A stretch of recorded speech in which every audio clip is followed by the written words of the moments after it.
Waktu umur 12 tahun, kan beliau dari umur 8 tahun sampai menikah kan tinggal sama Abu Talib. Dan Nabi SAW punya akhlak yang baik sekali, mulia sekali. Sampai Abu Talib itu sendiri malu dengan Nabi SAW di umur 8 tahun.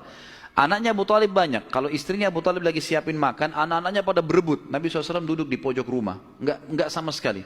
Enggak berebut. Nanti kalau selesai makan ada sisanya beliau makan. Sallallahu alaihi wasallam. Punya akhlak yang mulia dari masih kecil. Sampai Abu Talib bilang sama istrinya, khusus untuk Muhammad sisipkan makanan. Karena dia tidak ikut berebut sama mereka. Gitu kan. Baik, di umur 12 tahun, pernah satu waktu Abu Talib ini mau ke negeri Syam, urusan dagang. Pertama kalinya Nabi SAW, biasanya Nabi ini selalu pemalu, nggak banyak minta dan nuntut ke pamannya. Khusus pada saat itu Nabi SAW bergantung di bajunya Abu Talib, nggak mau lepasin. Pokoknya dia mau ikut.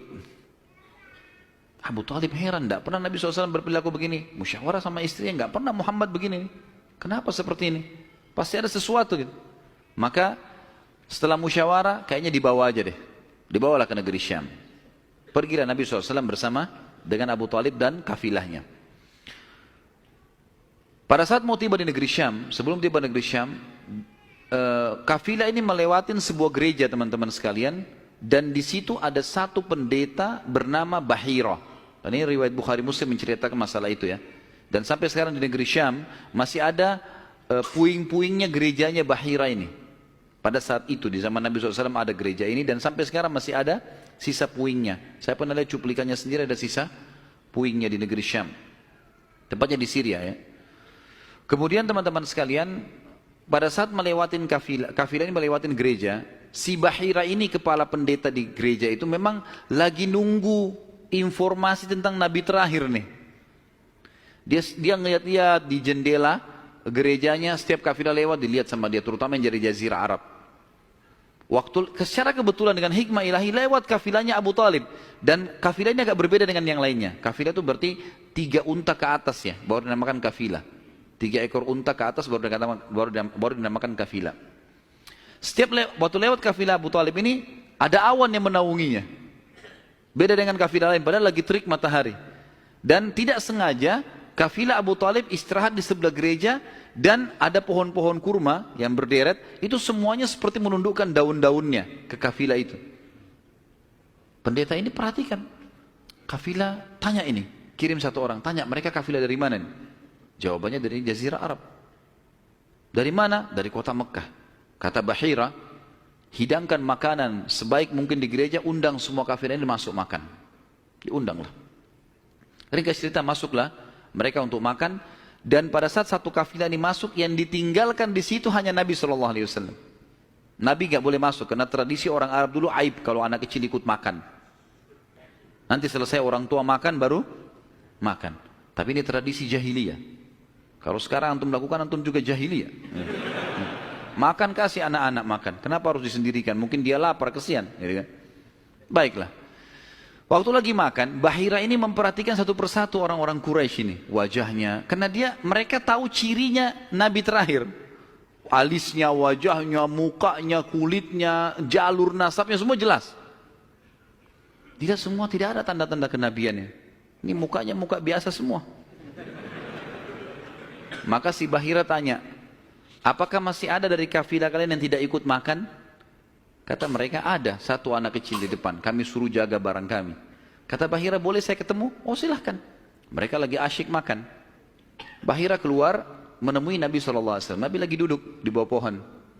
Lalu Bahira memanggil dia, mengatakan, hai anak kecil, ikutlah dengan saya. Kafilahnya disuruh jaga oleh beberapa pegawainya Bahira ini. Masuk di satu ruangan di gereja. Kemudian Nabi SAW berdiri lalu kata, jadi orang Mekah begini teman-teman. Di Mekah itu ada patung, namanya Lat dan Uzza. Lat dan Uzza ini 2 patung yang luar biasa dikultuskan di Mekah. Hebat patung ini menurut mereka. Jadi kalau bersumpah atas nama Lat dan Uzza sudah tidak mungkin berbohong. Kalau bohong kualat nih. Maka pendeta ini tahu Bahira. Dia bilang, hai anak kecil, saya akan bertanya kepadamu atas nama Lat dan Uzza. Ini semua anak kecil sampai orang tua di Mekah tahu nama ini. Dan mereka ketakutan kalau dengar nama ini. Apa jawaban Nabi SAW waktu itu umur 12 tahun. Masih kecil, kalau kita sekarang masih SD. Gitu kan. Maka beliau mengatakan, jangan engkau sebutkan dua nama berhala itu karena aku membencinya. Aku tidak suka dengan patung itu. Penasaran Bahir. Diperhatikan wajahnya, alisnya, matanya Nabi SAW. Perlu teman-teman tahu ya, ciri fisik Nabi SAW itu luar biasa. Tersebutkan secara rinci di Taurat dan Injil. Allah mengatakan dalam Al-Quran, A'udzubillahi minasyaitonirrajim, ya'rifunahu kama ya'rifuna abna'ahum. Orang-orang ahli kitab, terutama Yahudi dan Nasrani ini, maksudnya orang Yahudi dan Nasrani, betul-betul mengetahui Muhammad SAW sebagaimana mereka mengenal anak-anaknya. Karena terinci. Disebutkan dalam hadis, alis Nabi SAW seperti busur panah yang lebar, berwarna hitam dan tebal. Bola mata beliau SAW besar, kelopaknya dan dipenuhi dengan bulu mata yang lebat. Bola matanya putihnya putih bersih, hitamnya hitam pekat. Hidungnya yang mancung, bibir, dahi dan pipi yang setara dengan wajah, tidak oval dan juga tidak bulat, gitu kan. Kulitnya sangat putih sampai Nabi SAW pipinya kemerah-merahan. Jadi sangat tampan, luar biasa. Sampai ahli hadis mengatakan, kalau Yusuf alaihissalam diberikan sepertiga kegagahan dunia, maka Nabi SAW memberikan seluruh kegagahan dunia. Tidak pernah ada orang melihat Nabi SAW tidak suka. Manusia terbaik, pilihan. Paling sempurna nasabnya, paling sempurna ilmunya, fisiknya, segala-galanya. Bahira memperhatikan Nabi SAW, ini semua ciri yang disebutkan dalam Injil ada. Dia masih bimbang, dia ingin buktikan satu hal. Apa itu? Dalam Taurat dan Injil juga disebutkan Nabi, setiap Nabi itu punya tanda kenabian. Apa tanda kenabian teman-teman sekalian? Sebuah daging yang menggumpal di pundak sebelah kanan. Dan daging itu berwarna merah kehitam-hitaman dan dimiliki dengan atau memiliki bulu yang lebat. Maka Bahira berkata, hai anak kecil, apa kau izinkan saya untuk melihat punggungmu? Dia mengatakan, iya silakan. Dibukalah oleh Nabi SAW. Begitu dia lihat tanda itu, lalu Bahira menciumnya dan mengatakan, kaulah orangnya.